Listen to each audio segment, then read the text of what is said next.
Mercy Mary and welcome back to my channel. Today I have my October wrap up. So in the month of October I read 16 books. I actually had a really great reading month. Well yeah, some of them were like really short novellas, but they still count as books, so we're gonna go with it. I read 3 young adult books, 1 new adult book, and 12 adult books. I had 6 physical books that I read, 9 ebooks that I read, and 1 audiobook that I actually listened to. For genres, I had 3 fantasy books, 1 alien romance, 1 thriller, 5 erotica, and 6 romance. And for my total page count, which you guys know is my favorite statistic every single month, I read 3,990 pages. So as per normal, I'm going to be starting with my lowest rated read and work up to my highest rated read. I do have 1 book I did not rate this month. I mean, honestly, I should just give it like a 1 star, but I don't even want to grant it 1 star, so we're gonna start there. If you guys saw my Spunathon vlog, I went very into detail in the books I read during that. I read 7 books during Spunathon. This first book is one of those books that I read. I read Jack. Now this is a 49-page erotica novel about a jack-o'-lantern that turns into a jack-o'-lantern monster that looks literally like what you see in the cover. That's what the monster looks like. And it's this witch who summons him, and they do the sexy and a lot of things happen, and it was traumatizing. It was traumatizing. Do not read this book. I couldn't look at pumpkin spice lattes for a week because of reasons in this book. If you want to know why I hate this book, spoilery, do check out the vlog. I don't want to spoil it here, but it is not. No. Anyway, let's move into, well, my 2-star read. Well, it's okay. We're not starting off well, but that's what happens when you work your way up. Okay, so the next book, which is my 2 out of 5-star read, is The Reaper Incarnate by C.A. Rene and R.E. Bond. Now, this might be for some people. It was not for me. And it wasn't until afterwards when I looked at Goodreads reviews that people were like, wow, this is like Den of Vipers, but on crack. And I sat there and I go, wow, that explains a lot. So this is a prequel novella to a series, and you're following this girl, and she is a hit woman of a sense. She's a vigilante killer, and she poses as a prostitute on black market websites to then find bad men. The main thing is like her sister was sold when she was a child, and so she's determined to like finally kill the guy she was sold to. And during the process of that, she ends up meeting the son of that guy, and then she ends up getting kind of pulled into reverse harem with the son and his friends, who are also planning to kill the dad. And the reverse harem just was not good. The way the erotica was written in this, the way the reverse harem was, consent was really not a focus in the reverse harem. And like no one had any safe words when it came to different things. It just like, it pushed all the boundaries to the max, and I was just not comfortable reading any of the sexy scenes. The actual plot was great. The actual way the book went and like everything else was good, but any of the sexy stuff, and considering this is like an erotica, was not great. And the erotica is like 80% of this book. So I was just like cringing and just not comfortable reading this. So I don't recommend it unless like you loved Den of Vipers, then maybe check it out. Because it definitely does have knife play in it, which like I don't mind. It's just there wasn't like a lot of consent to do with the knife play. No one, it's fine. It's fine. It's fine. Anyway, let's move on to better reads. I'm gonna be honest with you guys, I feel like I spend more time complaining about the shittier books than I do about the books that I actually enjoy. So for my 3-star reads, I have 3 of them, and the first one I'm gonna talk about is The Woman in Cabin 10. Now, this is the first audiobook I've listened to in a couple of months. I am planning to pick up another audiobook this week, which is like kind of nice, and I'm starting to get back into them. But this one kind of sucked. And I think it's because I'm pretty well versed when it comes to thrillers and mystery stories. Like, I know if you've only recently joined my channel, you're probably thinking, Madison, really?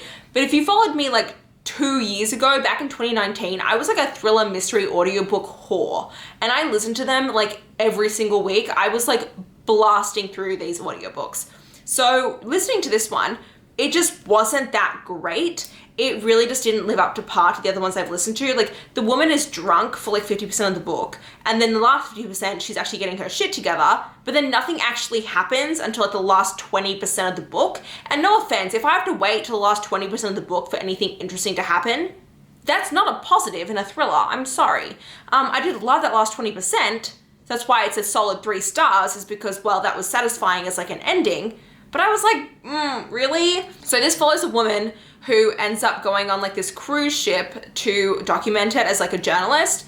And she ends up seeing someone being thrown overboard and like blood there. And when she goes to go report it, they come and check and there's like no evidence of anything. And like apparently the room next to her was like empty the whole time and no one was even in there. And she's like convinced that she saw a girl in the room next to her. She's convinced she saw someone go overboard.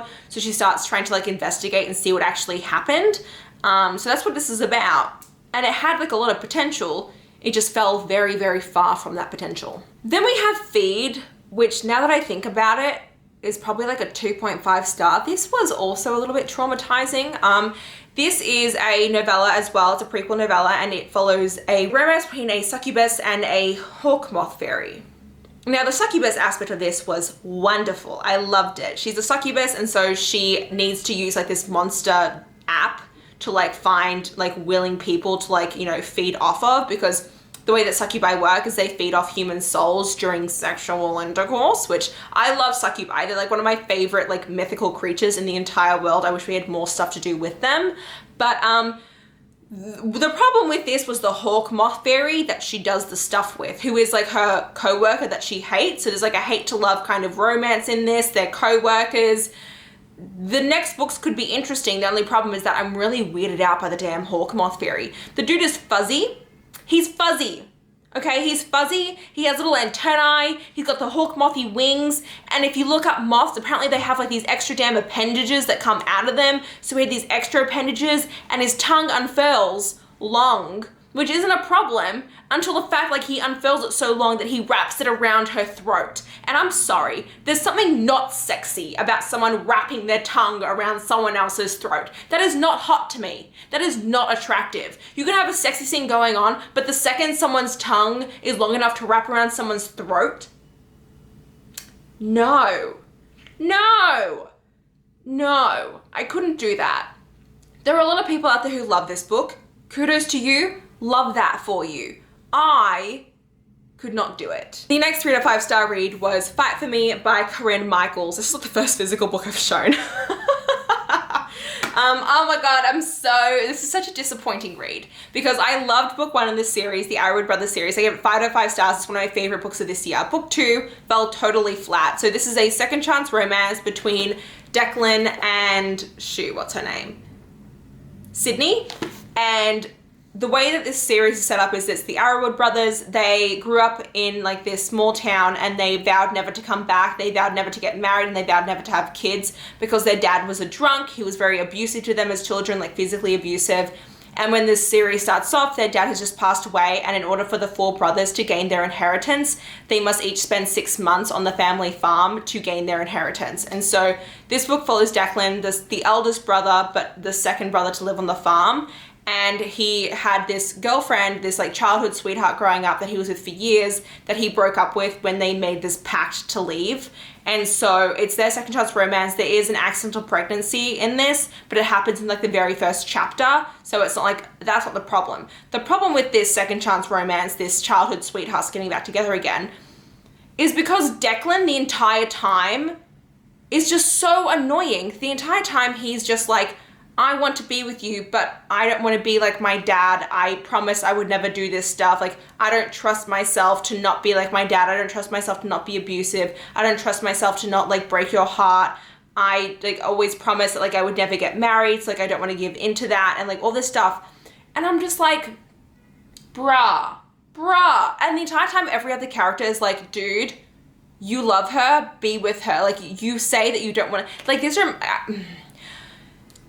this happens in historical romances too, where there's like a duke who's like, my dad was an awful man, and like, so I'm never gonna marry because my dad was awful, and then spends the entire book being like, I'm in love with her, but I can't be with her because of that. And that's like, I've realized it's something that I hate in books. I hate when the entire plot, the entire conflict is because the male main character is like, I don't want to be like my father, so I can't be with you.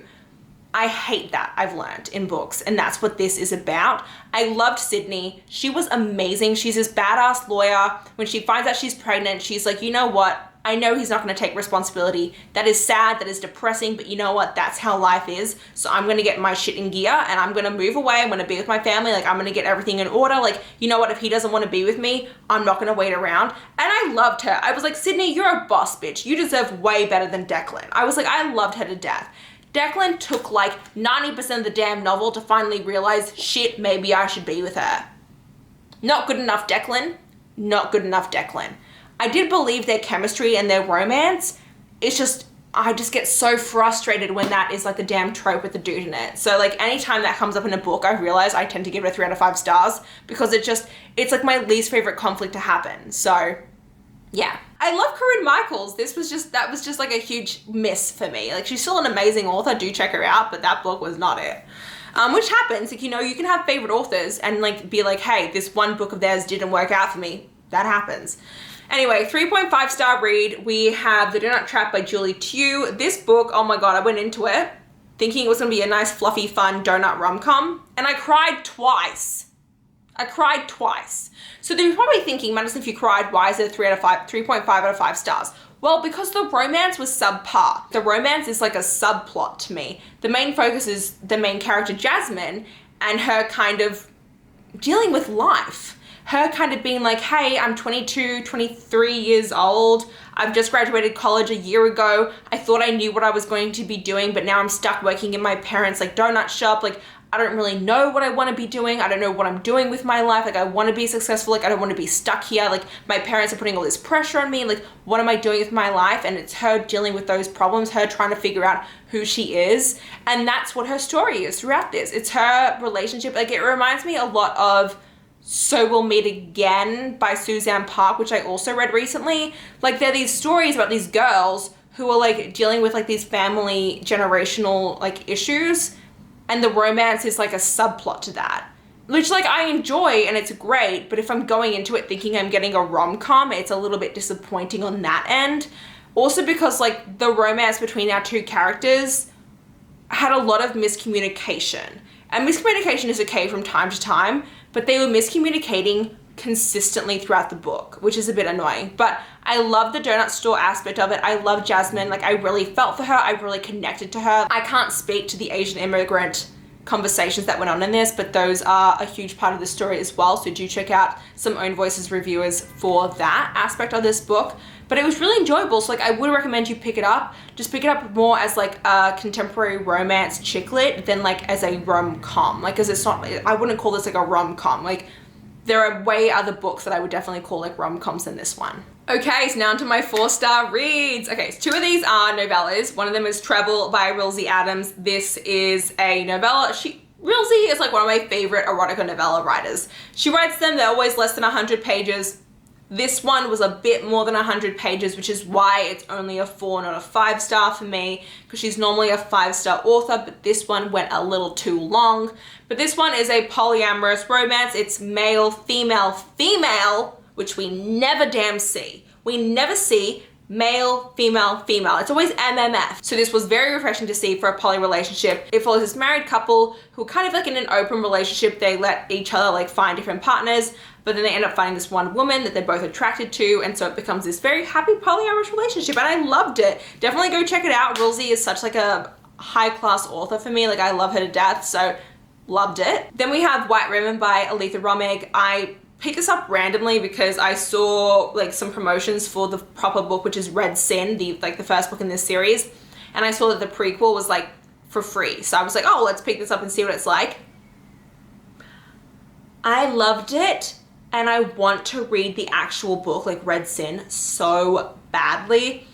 I don't give it a 5 out of 5 stars because like it's hard for me to give like a 60, 70 page thing like 5 out of 5 stars if it doesn't like blow me out of the water. But this was still amazing. It follows this woman who ends up finding out that her fiance has impregnated her best friend, who is her maid of honor. And so she's like, that's it, I'm leaving, I'm not doing this anymore. She's like a writer of some sort, so she ends up accepting this job in the middle of literally nowhere during a snowstorm. So she decides to pack up and leave like on like 2 seconds notice to go take this job somewhere else.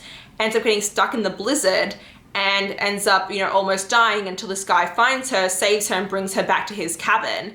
And they end up like, you know, kind of having a bit of conversations, a little bit of sexy times. I'm so here for it. I cannot wait to continue on with it. So if you are looking for this series, do check it out because I think it's going to be a hit. I just need to actually like read the next book in it. Then we have The Wolf's Arranged Marriage by Layla Silva. This is another one of the books I read for Smutathon. So we're following this girl who is trying to become the alpha of her wolf pack because there was like a lot of issues with like the hierarchy from like her grandfather dying and these other people taking over. So she's trying to like solidify herself as the alpha, and to do that she needs to make a treaty with the Panther Pride that is in the territory next to them. The alpha of the Panther Pride is like, hey, if you want to enact this treaty to make it like official, you need to marry my son. Like that's just how it worked between me and your grandfather. That's how it's gonna work between me and you. And so then we have the son who like wants nothing to do with anything. Like he's off doing his own like business savvy things, but his mum obviously like it's a matriarchy as a Panther Pride, so he has to listen to her in order to have like safety and protection. And so he decides that like he's gonna try and convince our like girl to like not do this, to like give up the pack and like not be an alpha anymore so his mum can just take over. But then he begins to realize that like she's actually a really great person and he kind of like is really infatuated with her. So he's like, you know what? I'm actually gonna screw over my mum and help her instead. And so it's really, really fun, really, really amazing. It's like one of the best shifter romances I've read, and I randomly came across it. Like I definitely plan on continuing on with this series. It was so much fun. It's like set in like Massachusetts like mountain ranges, which is really unique and super fun as well. So if you're looking for a new shifter romance, do check this out because like I don't read a lot of them, and this one like was so much fun. So much fun. I loved it to death. Then we have His Human Nanny by Michele Mills. This was actually surprisingly cute and sweet. I was so terrified going into this. This is another Smutathon read. The alien in this, the alien race that we're following in this, they're like red and massive with like horns and like barbed tails, and they breathe fire. When our human girl first sees him, she thinks he's Lucifer, the devil, and faints. But she has been hired as like his human nanny because he has these two twins that he has to look after and like doesn't know what to do because like the woman who gave birth to them is like trying to like do all this weird shit. And so she's been hired to look after them, and they have like this crazy sexual attraction, and it was so much fun. It was so cute. It was also slow burn, which like I don't normally see in alien romances. Like normally in alien romances, they're like from like the get-go. But this one, there's like all this other stuff that like goes into like why they can't be together, that like it takes a while for everything to happen, and he's like so in love with her. And it's part of like a curvy girl series, so she is plus size, she is fat, and like, oh my god, it was just so much fun. I loved it. Now we're gonna move on to my 4.5 star reads. I have a lot of 4.5 star reads this month because there were so many books that I was like, is it a 5? Is it a 5? I have been struggling so much lately with this kind of rating. So we're gonna start with The Dare by Harley Laroux. This one I struggled with because I really did love this. The clowns just really weirded me out, and I'm like, do the clowns warrant like taking off half a star or a full star? So I'm sticking with 4.5 for now because like I haven't stopped thinking about this book and it had such an impact on me. But like, there were clowns. So this takes place, it's first off, it's super short. It is banned on Amazon. You can only buy it physically on Amazon, but you can read it digitally on like other reading apps. But this follows Jessica, and she is like the popular girl from high school, and this takes place a year after high school when they've all been at college, and she comes back to town and there's like a huge Halloween party going on, and when she gets there she ends up seeing the guy that she used to bully, like this really huge goth guy, and they end up playing this like beer pong game which has like a dare aspect to it, and she ends up losing, so she has to be like his slave for the night. And so it's the two of them having this like sub-dom, BDSM, kinky, like all this other stuff, like a relationship throughout the night. It is like very taboo, very like trigger warning-y for anyone who was looking into this, but like I really did enjoy it. It takes place on Halloween night. That's why there are clowns. If it wasn't for the clowns, this probably would have been a 5 out of 5 stars because I really, really did love this. I think that if you're someone who does love like short, smutty books, you need to pick this up, like need to pick this up. But if you are afraid of clowns like I am, that scene might weird you out a little bit. Then we have Little Thieves by Margaret Owen. Once again, I was going back and forth between 4 and 4.5, but I did cry a couple times in this. It was super fun. I also tabbed like the crap out of this. Like look at those tabs. So I'm gonna stick with the 4.5 for this because I just love Margaret Owen and I can't wait to continue with this series. She does always leave off her duologies with like a satisfying ending, but like all the characters parting ways. That's just her formula, I guess. So this is a Goose Girl retelling. You're following Vanja, and she is the goddaughter of the god of death and the god of fortune. And she is also a thief, and she ends up stealing this amulet that she's not supposed to. And so she ends up getting cursed. And if she does not break this curse in 2 weeks, she will end up dying. And so she ends up having to right her wrongs.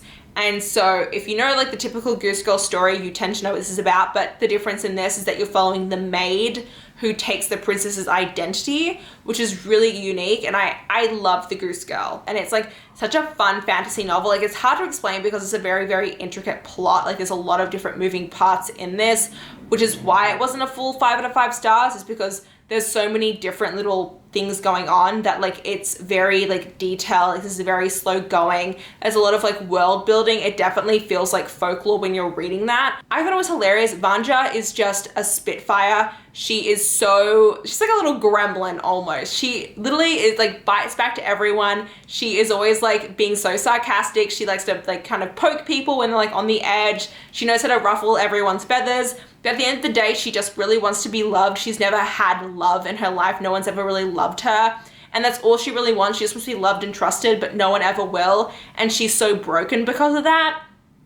I loved it to death. I loved it. There's a very cute romance that happens in this. It's like a subplot, the romance, but it's very adorable, very cinnamon roll romance, and it was hilarious. So if you like, you know, morally gray kind of anti-heroine characters, very sarcastic plots, but a very like deep and dense folklore kind of fairy tale aspect to your novels, you'll definitely love this one. It is such a winter read. Like I probably will make like a winter book recommendation video. This will definitely be on it because it's such like the perfect winter read.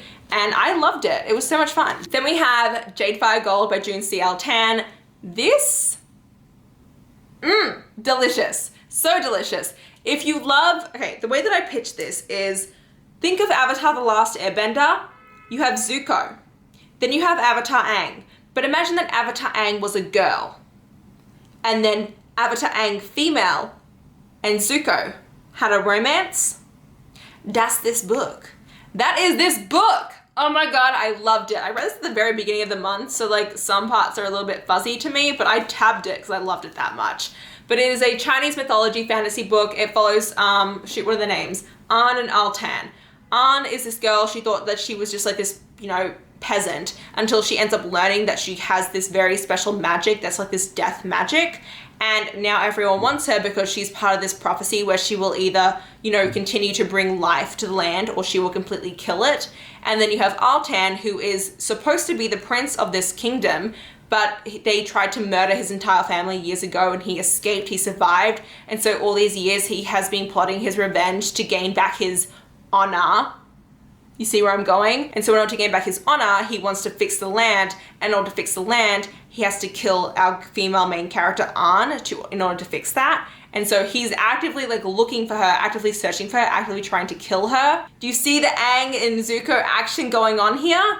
So I loved it. It was so much fun. It definitely was not dense at all. Oh, actually, I remember why I didn't give 5 out of 5 stars. It's because like in the very beginning, Altan's plotline was very like depressing. He was just like, I need to track her down. Everything sucks. I need to do this. And like his beginning plotline was kind of boring. He became interesting like halfway through, but An the entire time was so much fun. So definitely recommend this. It's definitely one of like my favorite YA fantasies of the year. So deliciousness. Then we have Vespertine by Margaret Rogerson. This took me by surprise because a lot of people were very 50-50 when they read this, and so I went into it a little bit afraid. But I ended up really digging it. I ended up tabbing it as well. It is not a romance. It is also a duology. Similar to Margaret Owen, it leaves off with a very open ending, but the plot does wrap up in this first book. So you're following Artemisia. She is a Grey sister. In this world, there are certain people who have the sight, And that means that they can banish demons and spirits, but at the same time, it means that they can be possessed. If you're a regular human, you cannot be possessed by demons and spirits, but if you do have the sight, you can.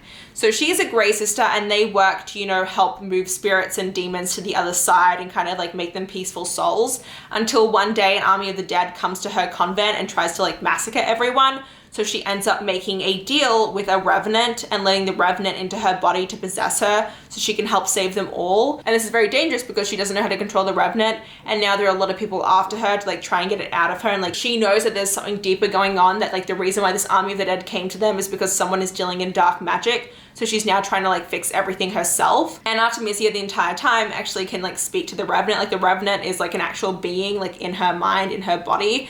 And the revenant is so sarcastic, so hilarious. The two of them have like such a funny bond because Artemisia, her entire life has been shunned. She's been a loner. Everyone kind of like hates on her. And so she's never really had any true human connection. And now she has this revenant in her, and it's like her very first friend. And she's very reluctant about it because like she doesn't really know how to look after herself. She doesn't really have a lot of like self-awareness. Like she forgets to eat, she forgets to bathe, she forgets to sleep. And the revenant is like, bro, I'm in your body. What the actual F? You need to look after it. He's like, I'm not gonna be stuck in this body and have it like deteriorate on its own. That's just depressing. He's like, you need to look after yourself. And so he like kind of like mothers her at times. And I loved it. I loved it so much. Oh my God, it surprised the crap out of me. Like, it's such a character-driven story. There is no negative, no romance in it. I've actually heard that the main character in this is actually ɪᴏ, which is not directly mentioned in this book at all, but I have seen some people mention that like elsewhere, but I loved it. Okay, only 2 more books left. Now we have my last 4.5 out of 5-star read, and that is There Are No Saints by Sophie Lark. I loved this so much. So this is a serial killer romance. You're following Cole Blackwell. He is a serial killer and also a very world-renowned artist. And after he kills his, you know, people, he ends up turning them into sculptures, so there's no evidence left. Very smart man. But he has a rival not only in the art world, but a rival also as a serial killer. And that is Aleatha. And Aleatha one day ends up leaving this girl as like a present for Cole. And Cole is like, I'm not falling into your trap. Like, I'm not going to debase myself like you. He's like, I am a high-class serial killer. I don't just act on impulse. I think my things out. So he like sees this girl half dead that Aleatha's brought to him and just leaves her. He's like, nah, I'm not dealing with this. Until a couple weeks later, he realizes that the girl has survived, and he then becomes infatuated with her and obsessed with her and like starts to like fall in love with her. And that girl is Mara, and she is like a starving artist. Like literally this girl is like a starving artist. Like she is like, she ain't got nothing. But she, you know, obviously captures the attention of Cole. They end up starting this like kind of romance. She knows someone kidnapped her. She knows someone tried to kill her, and she thinks that maybe it was Cole, but then she's also very like infatuated with Cole, and so it's their romance. It was so amazing because like Cole is like a literal sociopath. Like he has no remorse, no feelings, but then as he starts to kind of like fall for Mara, he starts to like gain these emotions and is like, why am I feeling jealousy for this person? Why am I feeling these emotions? This is not normal for me. Like, should I kill her because I'm feeling these emotions? Like, this is not okay. Like, she's messing up all my plans. But like, they have like such really cute moments in this. It's also like, you know, he is an obsessive stalker. Like, he breaks into shit. He does weird stuff. He's like a bit of a voyeur at times. Like, he is a hella voyeur. If you don't like voyeur sexy times, you're not gonna like this. Some of those scenes were a little bit iffy in the beginning. There's a really great voyeur scene though halfway through that I was like, that is tasty. There's also a tattoo scene in this, and that's all I'm gonna say. One of the most unique scenes I've ever read smut-wise, and I loved it. But I will say that if you do have any aversion to like bloody wrists, don't read this. But otherwise, please do read this because I loved it. I love Sophie Lark. It's not a surprise. Then we have my last book on this list, and that is Lady of Rooksgrave Manor. I'm actually giving this a 5 out of 5 stars. I had given it a 4.5, was sitting around with it, and just decided, you know what? No! I love this book so much. It's gonna be a 5 out of 5 stars, so I'm so excited to talk about it. So it's kind of hard to explain, but Rooksgrave Manor is kind of like a very high-class escort brothel castle in a sense. And you're following Esther, and she's one of the girls who works there. And each of the girls there, they cater to a very certain clientele, and those clientele are monster men. And so what ends up happening is each of the girls here, they have like a certain like harem of men that they are paid to be with. It's like, it's very high class. Like all the girls choose to be there. They come there willingly. They actually enjoy their jobs. They enjoy the men that they are with, except for one of the girls there who is a B&1/2. And so it's her and her like reverse monster harem that she has. One of the guys is a Dr. Jekyll and Mr. Hyde character. One of them is an invisible man. One is a golem. One is a sphinx. And one is a vampire. And I cannot believe I'm saying this. I loved the invisible man. It sounds weird. And I thought it was going to be really weird. Him and the vampire are my favorite. The vampire is like my favorite. Oh my God, I love the vampire dude so much. I need to read more vampire romances because this has me craving them. But the invisible man was so hot and like also just so sweet. He's also Scottish and I loved him to death. The vampire is French. He used to be a French patissier and he cooks for everyone. Loved him. Definitely recommend this. It is extremely steamy. Like, it's out there. It's not like messed up steamy, but it's just like a lot of steamy stuff happens. A lot of group action happens. A lot of like exhibitionism, a lot of kinky stuff. Like if that's not something you're into, you probably won't like this, but I loved it. I've read, you know, other monster books, other reverse harems that I haven't enjoyed. This one is just like, it doesn't matter if you don't like reverse harems. It doesn't matter if you don't like monster romances. Just give this a shot, please. Please, please, please, because it will pleasantly surprise you, and just trust me on that. So, love this so much. Those are the 16 books that I read. I hope that this video doesn't end up being too long. It's so hard to get through 16 books quickly. It really, really is. Like, I feel like if you spend like 2 minutes talking about each book, you're already going over like a half-hour footage. So, we'll see how this goes. But let me know what one of your favorite books was for the month of October. If you guys did enjoy this video, please hit the like button down below. If you want to see more of me, please go to my channel. And until next time, thanks a bunch, everyone. Bye-bye.